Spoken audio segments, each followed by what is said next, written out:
شروع اللہ کا نام لے کر جو بڑا مہربان نہایت رحم والا ہے۔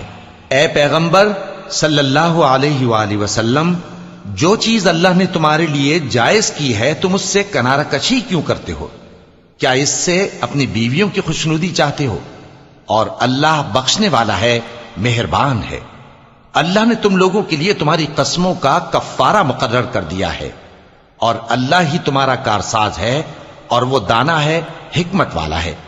اور یاد کرو جب پیغمبر صلی اللہ علیہ وآلہ وسلم نے اپنی ایک بیوی سے ایک بھید کی بات کہی تو اس نے دوسری کو بتا دی، پھر جب اس نے اس کو ظاہر کر دیا اور اللہ نے اس حال سے پیغمبر صلی اللہ علیہ وآلہ وسلم کو آگاہ کر دیا تو پیغمبر صلی اللہ علیہ وآلہ وسلم نے ان بیوی کو وہ بات کچھ تو جتائی اور کچھ نہ بتائی۔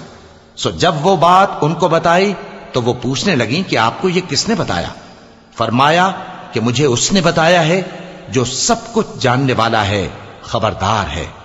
اگر تم دونوں اللہ کے آگے توبہ کرو تو بہتر ہے، کیونکہ تمہارے دل مائل ہو ہی گئے ہیں۔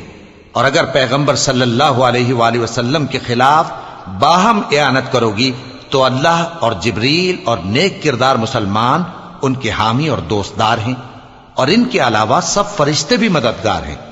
اے ازواج نبی، اگر پیغمبر صلی اللہ علیہ وآلہ وسلم تم کو طلاق دے دیں تو عجب نہیں کہ ان کا پروردگار تمہارے بدلے ان کو تم سے بہتر بیویاں دے دے، مسلمان، ایمان والیاں، فرما بردار، توبہ کرنے والیاں، عبادت گزار، روزہ رکھنے والیاں، شادی شدہ اور کنواریاں۔ مومنوں، اپنے آپ کو اور اپنے اہل و عیال کو اس آگ سے بچاؤ جس کا ایندھن آدمی اور پتھر ہوں گے، اور جس پر تند خو اور سخت گیر فرشتے مقرر ہیں۔ وہ کسی حکم کی جو اللہ ان کو دیتا ہے نافرمانی نہیں کرتے، اور جو حکم ان کو ملتا ہے اسے بجا لاتے ہیں۔ کافرو، آج بہانے مت بناؤ، جو عمل تم کیا کرتے تھے انہی کا تم کو بدلہ دیا جائے گا۔ مومنو، اللہ کے آگے صاف دل سے توبہ کرو، امید ہے کہ وہ تمہارے گناہ تم سے دور کر دے گا اور تم کو جنتوں میں جن کے نیچے نہریں بہ رہی ہیں داخل کرے گا۔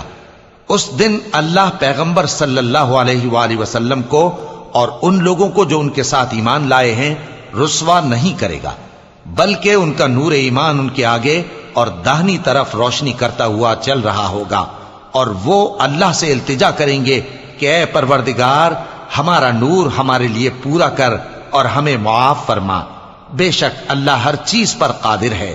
اے پیغمبر صلی اللہ علیہ وآلہ وسلم، کافروں اور منافقوں سے جہاد کرو اور ان پر سختی کرو، اور ان کا ٹھکانہ دوزخ ہے اور وہ بہت بری جگہ ہے۔ اللہ نے کافروں کے لیے نوح کی بیوی اور لوط کی بیوی کی مثال بیان فرمائی ہے۔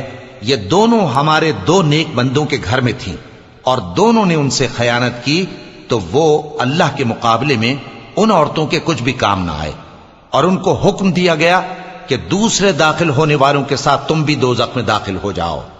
اور مومنوں کے لیے ایک مثال تو فرعون کی بیوی کی بیان فرمائی کہ اس نے اللہ سے التجا کی کہ اے میرے پروردگار، میرے لیے بہشت میں اپنے پاس ایک گھر بنا اور مجھے فرعون اور اس کے عمل سے نجات بخش اور ظالم لوگوں سے مجھ کو چھڑا لے۔ اور دوسری مثال عمران کی بیٹی مریم کی، جنہوں نے اپنی عزت و ناموس کو محفوظ رکھا تو ہم نے اس میں اپنی روح پھونک دی، اور وہ اپنے پروردگار کے کلام اور اس کی کتابوں کو برحق سمجھتی تھیں، اور وہ فرما برداروں میں سے تھیں۔